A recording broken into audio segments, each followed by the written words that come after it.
Proverbs chapter 3, verses 13 through 35. Happy is the man that findeth wisdom, and the man that getteth understanding. For the merchandise of it is better than the merchandise of silver, and the gain thereof than fine gold. She is more precious than rubies, and all the things thou canst desire are not to be compared unto her. Length of days is in her right hand, and in her left hand riches and honor. Her ways are ways of pleasantness, and all her paths are peace. She is a tree of life to them that lay hold upon her, and happy is everyone that retaineth her. The Lord by wisdom hath founded the earth, by understanding hath he established the heavens. By his knowledge the depths are broken up, and the clouds drop down the dew. My son, let not them depart from thine eyes. Keep sound wisdom and discretion. So shall they be lift up life unto you, unto thy soul, and grace to thy neck. Then shalt thou walk in the way safely, and thy foot shall not stumble. When thou liest down, thou shalt not be afraid. Yea, thou shalt lie down, and thy sleep shall be sweet. Be not afraid of sudden fear, neither of the desolation of the wicked when it cometh. For the Lord shall be thy confidence, and shall keep thy foot from being taken. Withhold not good from them to whom it is due, when it is in the power of thine hand to do it. Say not unto thy neighbor, Go and come again, and tomorrow I will give, when thou hast it by thee. Devise not evil against thy neighbor, seeing he dwelleth securely by thee. Strive not with a man without cause, if he hath done thee no harm. Envy thou not the oppressor, and choose none of his ways. For the forward is an abomination to the Lord, but his secret is with the righteous. The curse of the Lord is in the house of the wicked, but he blesseth the habitation of the just. Surely he scorneth the scorners, but he giveth grace unto the lowly. The wise shall inherit glory, but shame shall be the promotion of fools. Let's pray. Dear Heavenly Father, thank you for this passage. Thank you for the opportunity to consider your word. Lord, I pray that you'll just continue to guide us in wisdom and understanding and discretion. Lord, I pray that you'll just help us understand the importance of keeping these in our lives, to retain them, to use them, and apply them on our paths of life so that we may be able to do your will and do it in safety. In Jesus' name I pray. Amen. So as we're looking through the book of Proverbs, we're seeing a father caring for his son, seeking the best for his son. And of course, we know in the life of Solomon, that doesn't always work out. No matter how wise you are, no matter how well your ability is, no matter how much riches you have, no matter how much wealth you have, we can see in the life of Solomon's son that he forgot wisdom and understanding and discretion and so forth. And yet his father wrote the book on it. So again, knowledge is only a certain aspect of it. Knowing what to do and then applying it is something completely different. Here he says, Forget not my law, but let thine heart keep my commandments. For length of days and long night, life and peace shall be they to add unto thee. And here this passage, it says, Happy is the man that findeth wisdom. Now, we understand that joy is contentment in Christ.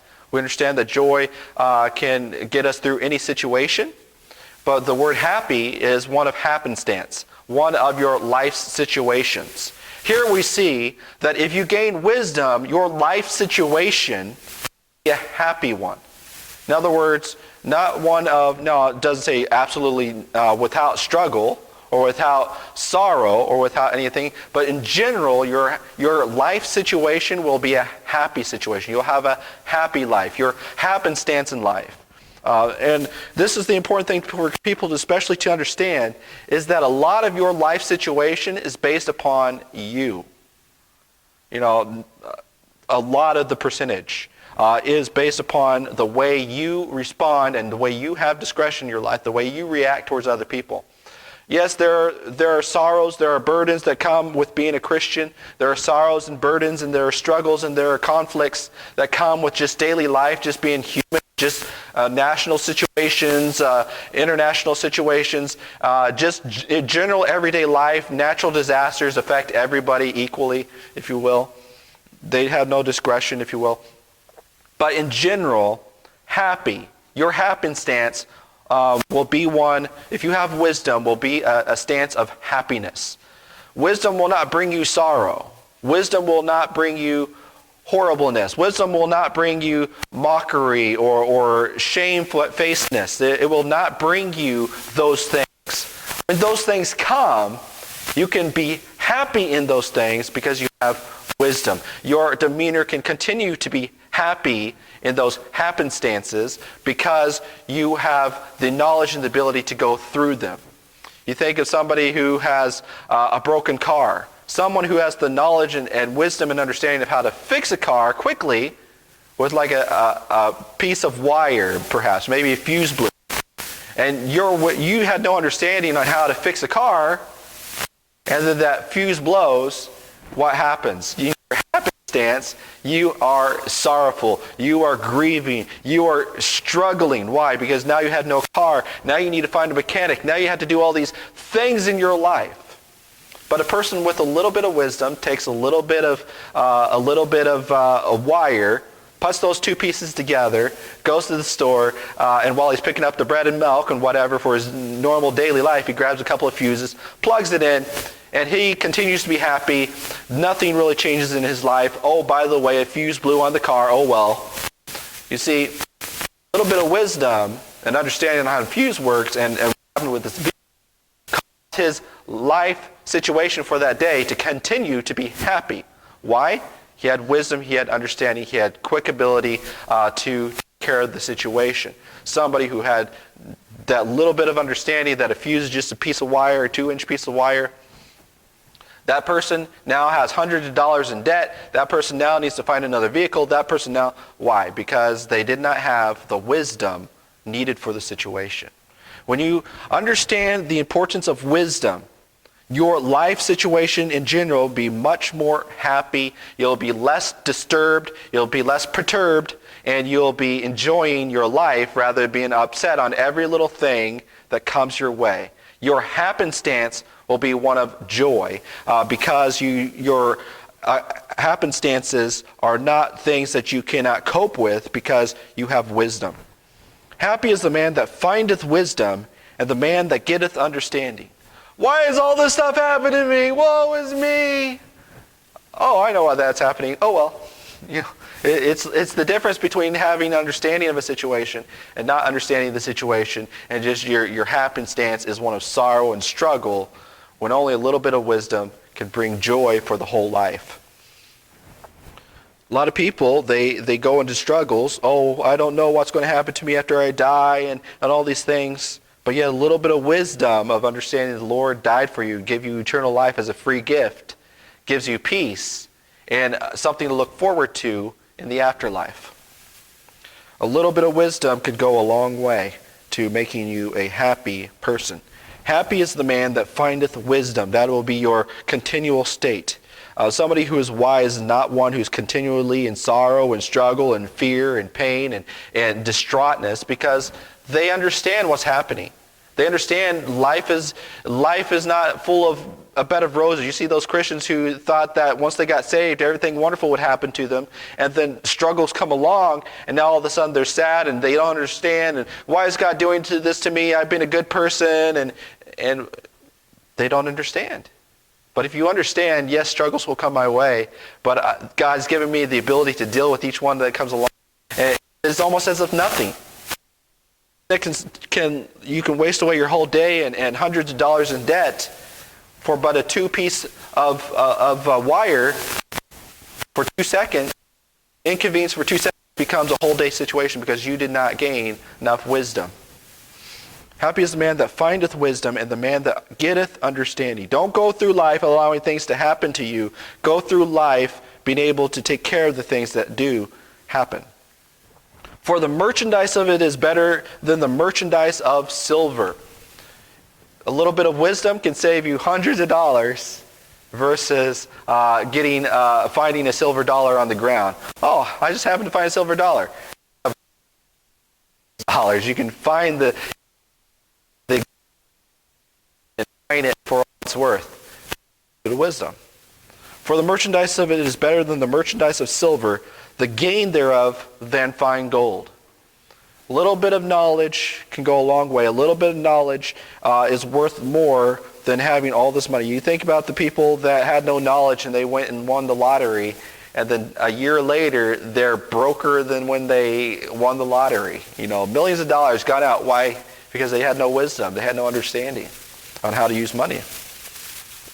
She is more precious than rubies, and all the things thou canst desire are not to be compared unto her.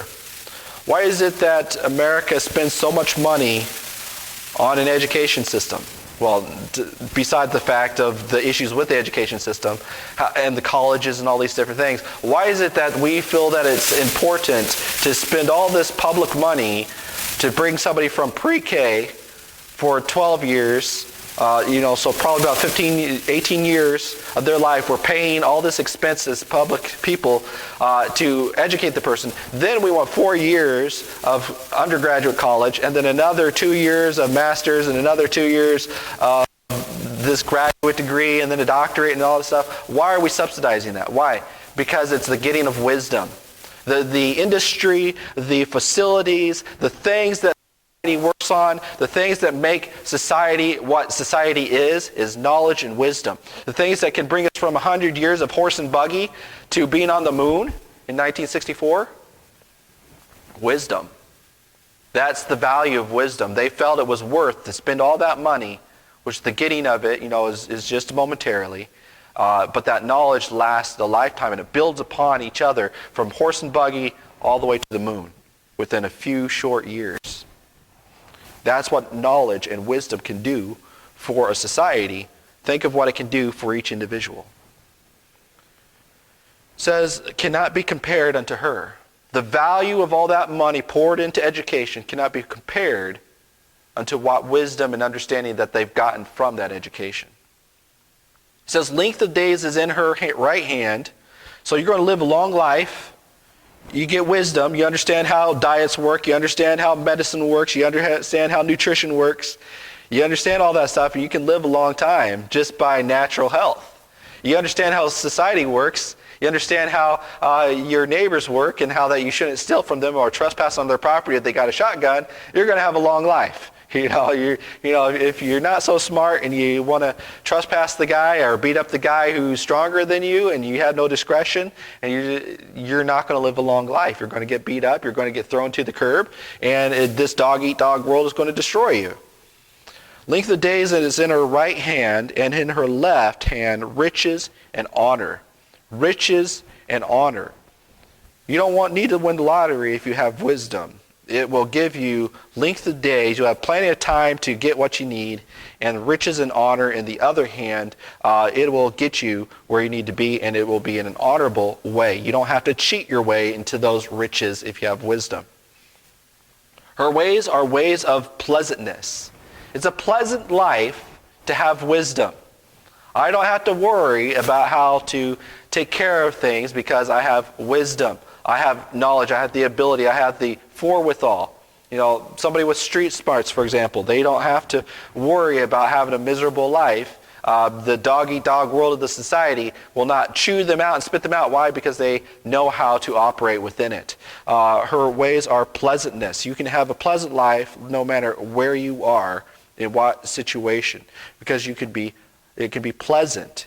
You don't have to live a grueling and also, awful, tortured life. If you have wisdom and understanding, you can have a pleasant life. These are the guarantees that wisdom can give to you. And all her paths, just a couple? No. All her paths are peace. All her paths are peace. That's the struggle that we have today, is that a lot of times, again, we bring the struggles and warfare into our lives. Now, not all of it's because of what we do, but a lot of it is because of our neglect of wisdom and understanding. She is a tree of life to them that lay hold upon her, and happy is everyone that retaineth her. Starts out, happy is the man that findeth wisdom, and the man that getteth understanding, and happy is the one that retaineth her.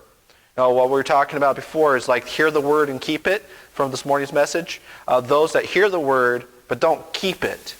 You have people that know wisdom but don't keep wisdom. They know wisdom, but they don't live by wisdom. They know what to do, but they don't do it. They don't keep it. And because of that, well, I knew what to do was right. It doesn't matter if you don't apply it. It doesn't help if you don't apply it. You got to retain it. You got to keep it. You can't be in one ear out the other. And notice this is quite profound for people, that the seriousness that, first of all, we see the happiness, the pleasantness, the peacefulness, the wonderfulness, and then here we see God's relationship with wisdom. If God can have a relationship with wisdom, as here in this figure of a woman having a relationship with marrying a woman, marrying a good woman, a wonderful woman, marrying wisdom, having this close marital relationship with wisdom, being a tree of life, being riches and honor, being that Proverbs 31 woman, length of days. And not only that, the greatness of wisdom, the Lord by wisdom. If even God uses wisdom, He didn't wake up one day and, I exist as a God. I'm going to just poof everything. No, He by wisdom created the things that we see today. You look at the DNA, that's wisdom. Writing DNA for the things, that is just wisdom. The Lord by wisdom hath founded the earth. By understanding hath He established the heavens. And of course, from this morning's message, we understand that by wisdom, by God's wisdom, He hath given us prophets, giving us guides, giving us leadership, giving us wisdom. He's given them wisdom. The Lord by wisdom hath founded the earth. By understanding hath He established the heavens. You think about the Tower of Babel. Now, it's not a good example per se, but that tower built to the heavens, they attempted to rival. After the flood, very shortly after the flood, great wisdom was applied in the wrong way to build a great tower unto heaven. Why? Because they wanted to challenge God. And what did God say? If you look back there, you'll see that He says, if we allow them to continue to do this, nothing will be withheld from them. They could continue to go on. But the problem there was that even though they had great wisdom, even though they could build a tower into heaven, God said they need to be dispersed so that they can take care of the earth. They had to continue in their mandate. They had to continue in the thing that I created them for. I did not create them to go up into the heavens at this moment. See, at that moment, they were building a tower into heaven. Within 50 years, we went horse buggy to a tower, literally a rocket ship into heaven. Here He says the command was to go into all the othermost parts of the earth to what? To replenish the earth. That was the command, but they weren't doing that.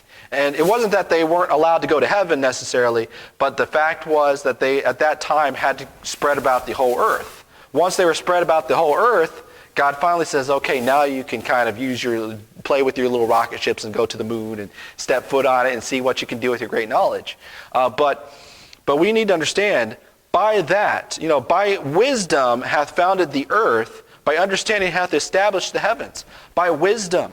You think about the understanding how elements work, He was able to create the universe, the heavens. But by wisdom, combining DNA, He was able to create life. Nowhere in the universe, He understands how to do all that stuff by chemical reaction. But wisdom brought life to one little planet in the universe. Through wisdom, God established it. The Lord by wisdom hath founded the earth, by understanding hath established the heavens. If God did that, created everything that we see here, what can we do with a little bit of wisdom?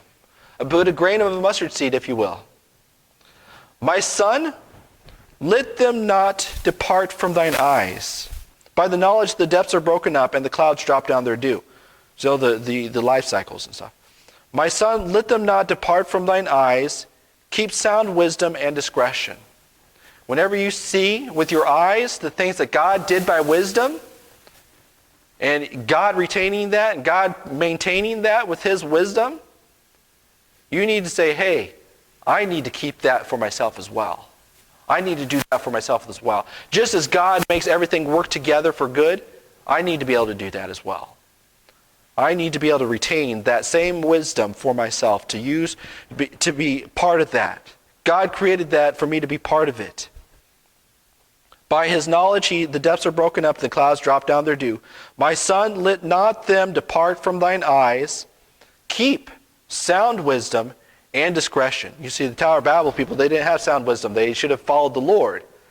And they should have discretion in that. But here in this passage, it says wisdom and discretion. So wisdom, retaining the knowledge, then understanding, you get knowledge, understanding, and then wisdom, and then you have discretion. How are you going to use that wisdom? Are you going to use it to build a tower up to heaven? Or are you going to, God had to remove that wisdom from them. You think about Nebuchadnezzar, lifted himself up to the heaven in pride, he removed that wisdom. How are you going to retain wisdom? With discretion. You cannot use wisdom without having discretion to determine what you need to do with that wisdom. So shall they be life unto thy soul and grace to thy neck. Life to thy soul and grace to thy neck. Grace to thy neck. Then shalt thou walk in thy way safely, and thy foot shall not stumble. So we have grace, in the previous passage we have, of course, the law as a chain about his neck. And then now we have grace about his neck. Grace basically, you'll keep your neck. Nobody will want to hate you to cut it off. You'll have grace upon your neck. He says, thou shalt walk in the way safely, and thy foot shall not stumble. If you have wisdom and you have discretion, you can walk in the path that God has called you to. Remember, we talked about the right paths. Verse 7, of chapter 2, he layeth up the sound wisdom for the righteous, is a buckler to them that walk uprightly. He keepeth the paths of judgment, and preserveth the way of the saints. He preserveth the way of the saints. So in this path, the right paths, the good paths, all their ways are of peace, and he preserves them. He says, let them not depart from thy eyes, keep sound wisdom and discretion, so shall they be life unto thy soul and grace about thy neck. Then thou shalt walk in the way safely. So sound wisdom, not just wisdom, but sound wisdom and discretion, knowing what path to take, God will preserve you on that correct path. And thy foot shall not stumble. God's not going to put something in your path. If you use wisdom, sound wisdom and discretion, he's going to reserve that for the righteous. He's going to reserve that for you.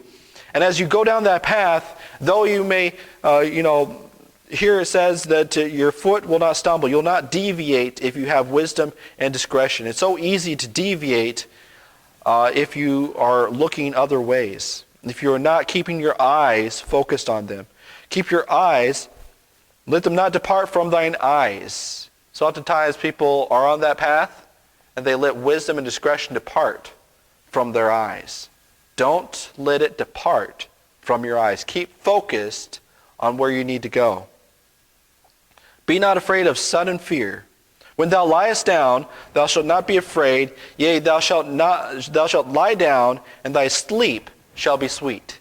So if you have wisdom, you are happy, you're peaceful, you have contentment, you have long life, you enjoy your day, it's pleasant, and you have sweet sleep.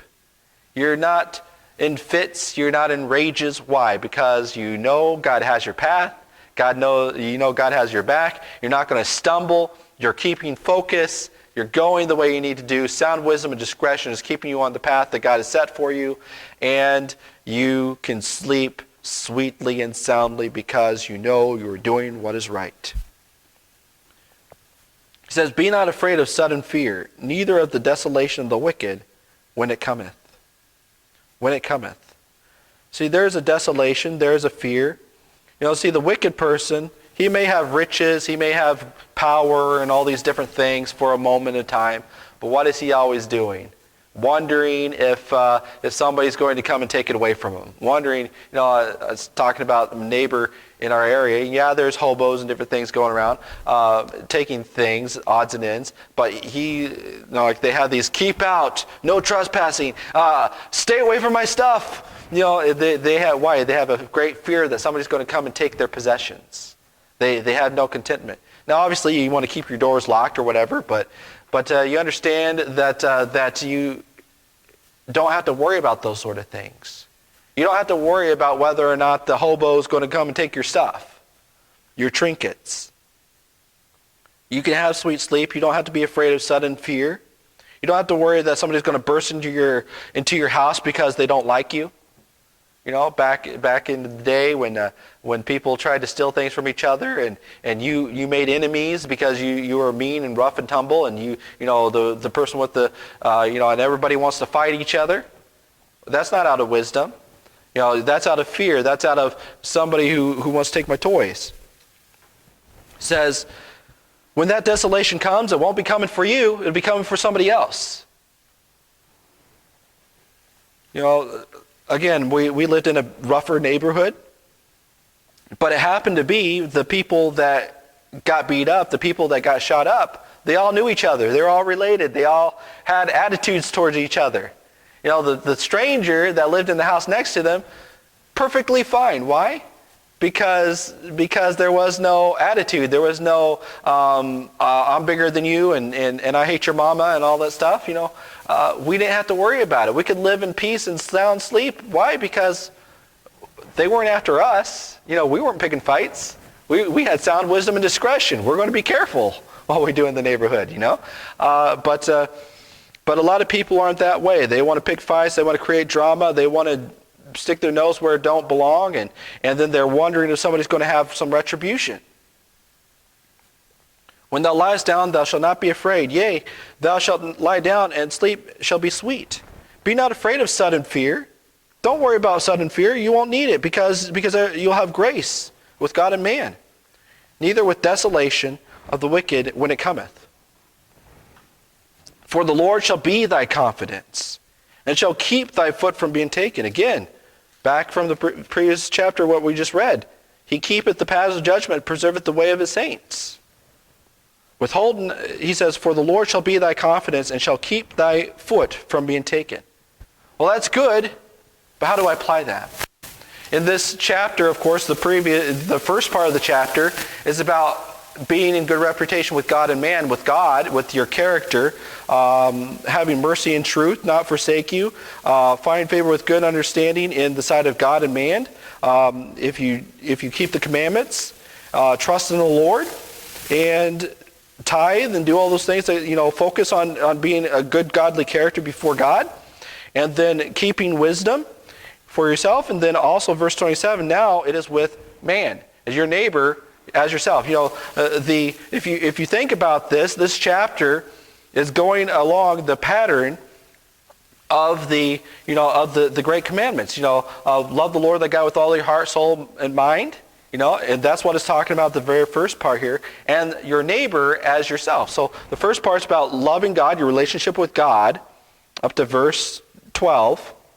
And then the second part is yourself. And then the third part of this chapter is your neighbor. It's your neighbor. So in this passage, even though we see this pattern here, we realize and see that Proverbs, in an undergirding of this chapter, is looking towards the commandments of God to write this wisdom, to write this in long form, if you will. We have love the Lord thy God, we have yourself, and we have your neighbor. For your neighbor withhold not good from them to whom it is due. If you want to be treated The way, you ought to be treated. If you want good to come to you, you need to give good to those around you. Withhold not good from them to whom it is due. If people worked for you, give them a paycheck. Don't muzzle the ox. If he says, withhold not good from them to whom it is due, when it is in thy power, in thy hand to do it. Do good unto them. If you see somebody lacking food and raiment, and you have it by your side, give it to them, James says. See how this applies? James is drawing from this as well, about our faith before God, our faith with wisdom. Withhold not good from them to whom it is due, when it is in thy power and hand to do it. So oftentimes people will, you got two opposite ends of this. You have people that withhold all good from people that did them a service, did them a help, and did them and worked for them. And then you have the other opposite end, is that people give money they don't have. They don't have the ability to give it. But here it says, withhold not good when it's in your power to give it. It says, say not unto thy neighbor, go and come again, tomorrow I will give when thou hast it by thee. Don't just try to hold on to what you owe that person. Whether it's kindness, whether it's money, whether it's a service, whether it is whatever it is, give it to them if you have the ability to give it and that they need it. Devise not evil against thy neighbor, seeing he dwelleth securely by thee. Securely by thee. What's your responsibility to your neighbor? Devise not evil against him. Give his due. A barter system, if you will, back in the day especially. They didn't have a Walmart. They would, I'll give you a bag full of wool if you give me a bag full of corn. That sort of thing, a barter system, and then I'll take the corn now and I'll give you the wool tomorrow when you have the wool right next to you. See what I mean? It's kind of like on Popeye the Sailor Man, the guy, his buddy, where he says, if you give me, I'll give you money on Tuesday if you give me a burger today. He's always getting the food. He's eating the food today and forgetting to give the money on Tuesday. That's kind of the way people live the life. They want to get the loan. They want to do all those things to get the house now before they even get the ability to pay the loan. How oftentimes the repo man has to come and get the fancy car because they didn't have the money to pay the payments. Withhold not good. Devise not evil against thy neighbor, seeing he dwelleth securely by thee. Securely by thee. And so we need to not unduly look at our neighbors with evil, because we're there to help each other. We're there to protect each other on this path of life. So oftentimes people ruin their reputations with neighbors. Obviously there's struggles. I think it was my dad or somebody else said that a strong fence makes good neighbors. A strong fence makes good neighbors. You want to have a good reputation with your neighbors. You don't want to. We have a lot of people that because 30 years ago they did something bad to their neighbor, now their life is a living hell. Why? Because they never reconciled with their neighbor. He says, strive not with a man without cause if he had done thee no harm. Don't strive. Don't try to get more than you deserve. Don't try to force him to do things that he, don't try to cause a situation to happen if you don't need to. Envy thou not the oppressor, and choose none of his ways. So oftentimes people want to force their hand. They don't want to take the slight. They don't want to take the. They don't want to bear the burden. They want to oppress their neighbor so that they can get more, so that they can get ahead in life, so that they can do stuff. But it says, envy thou not the oppressor, and choose none of his ways. Do you want people to strive with you? Do you want people to be stingy with what you owe? You go to work and then your boss says, I'm not going to pay you today because I don't, even though they got the money, they're a worldwide company, and they decide they're not going to pay me today. Not very happy with that. You know, you don't want them to do it. Why withhold it from the plumber? Or why withhold it from the people, you know, electrical bill and all that stuff? Strive not with a man without cause, if he hath done thee no harm.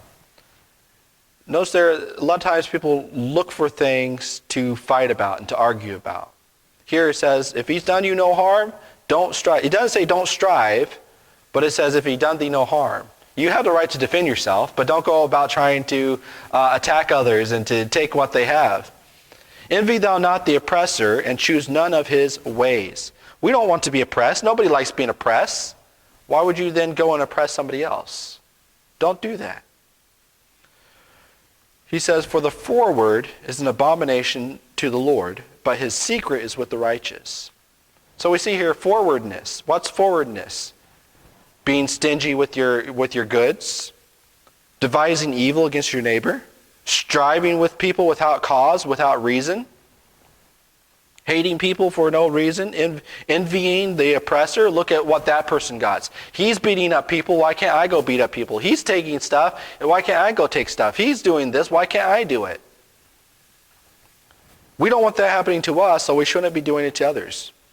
If it's a dog-eat-dog world, don't eat the dogs. You know, just basically don't participate. Envy thou not the oppressor, and choose none of his ways. In other words, any method, anything that causes oppression to come upon somebody else, you should not do it, is what Solomon is saying here.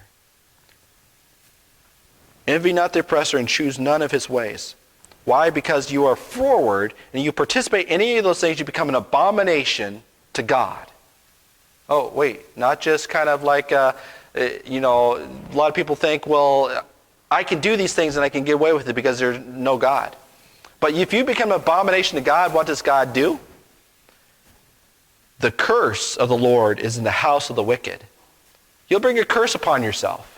You participate in these things. You don't gain wisdom. You strive and you fight and you argue with your neighbors.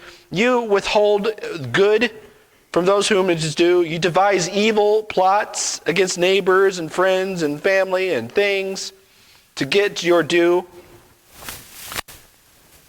You oppress others. God's going to curse you, and he's going to consider you an abomination. For the forward is an abomination to the Lord, crooked, changing the ways. But his secret is with the righteous. His secret contentment.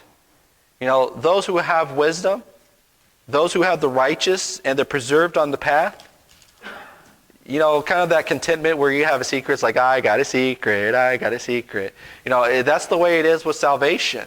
That's the way it is knowing that God has your path and is going to preserve the way of his saints. I got a secret. I can sleep sweetly tonight. I know that the Lord got something for me tomorrow. I know that even though I have a little bit of struggles, he knows my path and he's there to correct me. If I get out of place, you remember there he says, verse 13, verse 11, my son, despise not the chastening of the Lord, neither be weary of his correction. We'll have struggles, but they're for our correction. It's for us to say, hey, I need to wake up here. What am I doing that's wrong, causing this oppression to come upon me? What do I need to do that is wrong, causing me to have these struggles in life? Is it the want of a 2-inch piece of metal to make my day go better? Or is it the want of a morality or a want of some issue that I haven't resolved? What is it? Be humble enough to look for that. Don't be forward. Don't be an abominable. Don't strive and envy and fight and oppress and devising evil situations and then wondering why everything doesn't go your way. Because it's a curse from the Lord. It's in the house of the wicked. When your house is cursed, it's because of wickedness. Maybe not open wickedness, but there's wickedness there. Why do we have broken homes? It's because of wickedness got its way in there. Not that the people in them were necessarily good or bad or evil, but because wickedness found its way in and wisdom and discretion were not there to prevent it. The curse of the Lord is upon the house of the wicked, but he blesseth the habitation of the just. See, the curse is active. The destruction is active. But he blesseth, that is active, the habitation of the just. You work at it and God will work at it. You strive do what's right. You strive to have wisdom and discretion. You focus on it. You discipline yourself. You struggle with it. You force yourself to do what is right. Then God will actively bless you. You pay no regard. What comes may happen to me, what may not. Oh, well, I'll live and be miserable, and I wonder why all these struggles happen in my life. Then God will actively be cursing your house because you put no effort into it. God's not going to put an effort into your life. He's going to let the oppressor come upon you. And he gives this assuredness. Surely he scorneth the scorners. You see what God says, this is the way to live? Oh, I don't need to live that way. Oh, it's okay if I kind of dibble-dabble here and there and everywhere else. I don't need that. You're going to scorn what God put plainly in his word. He's going to scorn you. Surely. This is a surety. It's not kind of like, well, he might not. I might just get the mercy of God. Yes, the mercy of God, there is continual. And grace doth much more abound than our sin. But not necessarily that we're going to be free of the result. He's not just a loving teddy bear up there that's going to, oh, well, that's just him. Oh, it's okay. No, you're going to result. You're going to be forward, and you're going to be an abomination. And you need to realize that surely he scorneth the scorners. It's active. I could be actively bringing the curse of God upon my life and my family because I do not have wisdom and discretion. And I don't apply it, and I don't retain it. And oftentimes I know these things, but I just didn't want to apply it because in the moment it took too much effort for me. I wasn't disciplined. But he giveth grace unto the lowly. You realize that life is going to happen to you. You're going to have struggles. But you need to realize that you need to learn from those things. You need to learn how to recover from them. And you humble yourself. And you realize in verse 12, for whom the Lord loveth, he correcteth, even as a father the son in whom he delighteth. Yes, you've gone the wrong way. You've struggled in life. You've failed and you tripped and you fell. Why? And you were scorned because you were scorning the Lord in his wisdom. But if you humble yourself, he will give you that grace that is greater than all the struggles that you've experienced because of your own folly.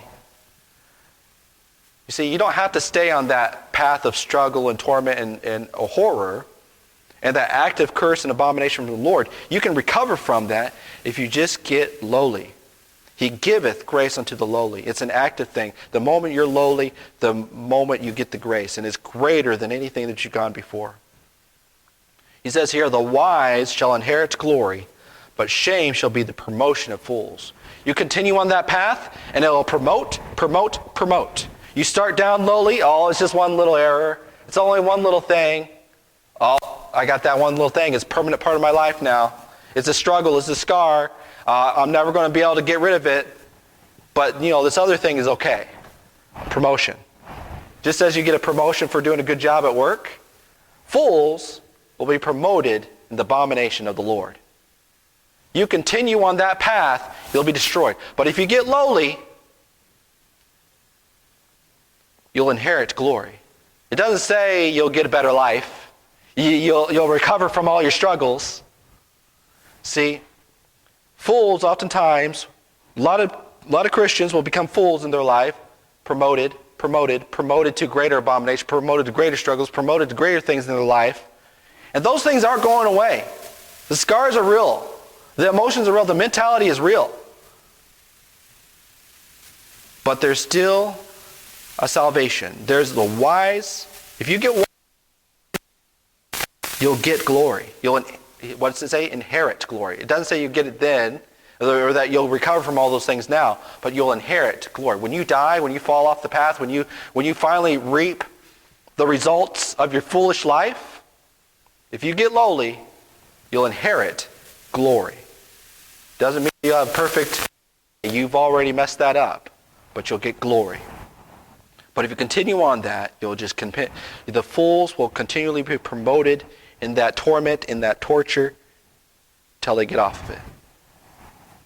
Here this passage, he says, happiness, if you get wisdom, with God, happiness with your neighbor, happiness with yourself. But if you scorn any of that, you'll be promoted foolishly in the life of torments. Think of all the people that are in hell, tormented by their mind, by the length of eternity, by the worm that dieth not. They're tormented. They did not inherit glory, but their promotion promoted them straight to hell. What are we going to allow in our lives? Are we going to get off that foolish train of promotion? Or are we going to inherit glory and stop that and get the path going right again? The choice is ours. It says here, my son, forget not my law. Hear ye, children, the instruction of my father. My son, attend unto my wisdom. My son, if thou wilt receive my words. You can't be a son forever. Well, you can with the Lord, but you eventually need to grow up. You need to take this and apply it to yourself. The wise shall inherit glory. Let us inherit glory. Let us continue early in the path and not be promoted to foolishness. Let's pray. Dear Heavenly Father, thank you for this passage you give us, Lord, the opportunity to consider your word and to understand the importance of wisdom greater than fine gold and rubies and silver and jewels. And realizing that the active curse can be upon our lives if we scorn this wisdom. The active curse of God if we're forward in our life instead of wise in our life with discretion. Lord, help us to obtain wisdom and retain her, so that we will not be promoted in the life of a fool, continuing down that wrong path and reaping the repercussions of it. But let us be wise and obtain glory early. In Jesus' name I pray. Amen.